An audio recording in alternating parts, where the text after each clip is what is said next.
আসসালামু আলাইকুম। আশা করি সবাই ভালো আছেন। গ্রাফিক ডিজাইন চ্যানেলের পক্ষ থেকে স্বাগত। চলুন নতুন ডিজাইনটি শুরু করা যাক।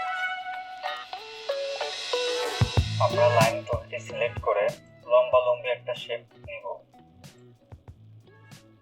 সিলেক্ট টুলটি সিলেক্ট করে কন্ট্রোল অল্টা প্রেস করে আরেকটি শেপ কপি করে নিব। সংক্ষেপে আমরা কন্ট্রোল ডি প্রেস করে কপি করতে পারবো। মোট 6টি শেপ নিব।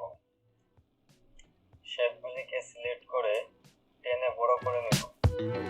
আমরা এই শেপগুলোকে কপি করার জন্য এডিট থেকে কপিতে ক্লিক করব। আবার এডিটে গিয়ে পেস্ট ইন প্লেসে ক্লিক করব। দেখতে পারবেন একই রকম শেপ আরেকটি কপি হয়ে গেছে। তো কপিকৃত শেপটিকে আমরা 90 ডিগ্রি অ্যাঙ্গেলে বাঁকা করে নেব। শেপগুলিকে সিলেক্ট করে একটু মাঝামাঝি নিয়ে বড় করে নেব। প্যান টুলটি সিলেক্ট করে আমরা যে ডিজাইনটি তৈরি করব সেই ডিজাইনের মতো করে শেপ তৈরি করব। প্যান টুল দিয়ে পয়েন্টগুলি সিলেক্ট করার সময় শিফট প্রেস করে তারপরে পয়েন্টগুলোকে সিলেক্ট করব।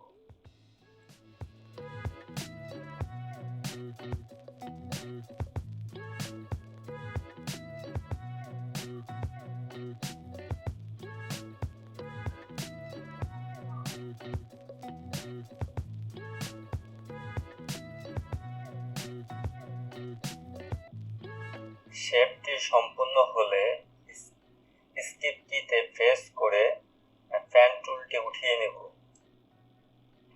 সিলেক্ট টুলটি সিলেক্ট করে বাড়তি শেপগুলোকে ডিলিট করে দেব। আমাদের শেপটি সম্পূর্ণ হয়ে গিয়েছে। আমরা এই শেপটির স্ট্রোকটিকে বাড়িয়ে দিব। স্ট্রোকটির সাইজ 50 করে দেব। ডিরেক্ট সিলেক্ট টুলটি সিলেক্ট করে শেপটির এই পয়েন্টগুলোকে শিফট শেপে ধরে সিলেক্ট করে মাউসের পয়েন্ট দিয়ে ধরে স্কোয়ার সাইজ থেকে একটু গোলাকার সাইজ করে নেব। এইখানে যেহেতু একটি পয়েন্ট তাই আমরা শিফট ইউজ করব না। এইখানে যেহেতু দুইটি পয়েন্ট তাই আমরা শিফট শেপে ধরে দুইটি পয়েন্টকে সিলেক্ট করে মাউসের কার্সরের মাধ্যমে শেপটিকে গোলাকার করে নেব। একইভাবে আমরা এই শেপটিকে গোলাকার শেপে পরিণত করব। শিফট শেপে ধরে পয়েন্টগুলোকে সিলেক্ট করে মাউসের কার্সর দিয়ে গোলাকার শেপে পরিণত করব। আমাদের ডিজাইনটি এখন মোটামুটি হয়ে গিয়েছে। এখন আমরা শেপটিকে অবজেক্টে গিয়ে স্টক থেকে অবজেক্ট করে নেব। এখন আমরা শেপটিকে গ্রেডিয়েন্ট টুলের মাধ্যমে কালার করে নেব। আমি আমার মতো করে একটি কালার নিয়ে নিচ্ছি।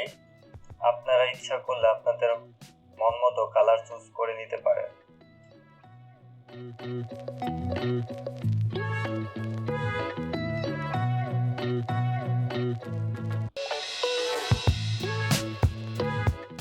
এইখানে আমরা একটি শেপ নিয়ে কালার ইফেক্ট দিব যাতে করে ডিজাইনটি আরো সুন্দর হয়। শেপটিকে অল সিলেক্ট করে কন্ট্রোল জি দিয়ে গ্রুপ করে টেনে একটু বড় করে নিব। আমরা ব্যাকগ্রাউন্ড কালারটি চেঞ্জ করার জন্য রেক্টেঙ্গল টুল থেকে স্কোয়ার সাইজের একটি শেপ নিব। এই ব্যাকগ্রাউন্ড শেপটিকে আমরা লেয়ারের মাধ্যম থেকে সবগুলো লেয়ারের নিচে দেব। কালার টুল থেকে কালারটিকে অ্যাডজাস্ট করে নিলাম। আশা করি আপনাদের কাছে এই শেপটি ডিজাইন খুব ভালো লেগেছে। আজ এই পর্যন্তই। ভিডিওটি যদি ভালো লেগে থাকে তাহলে লাইক, কমেন্ট, শেয়ার করবেন।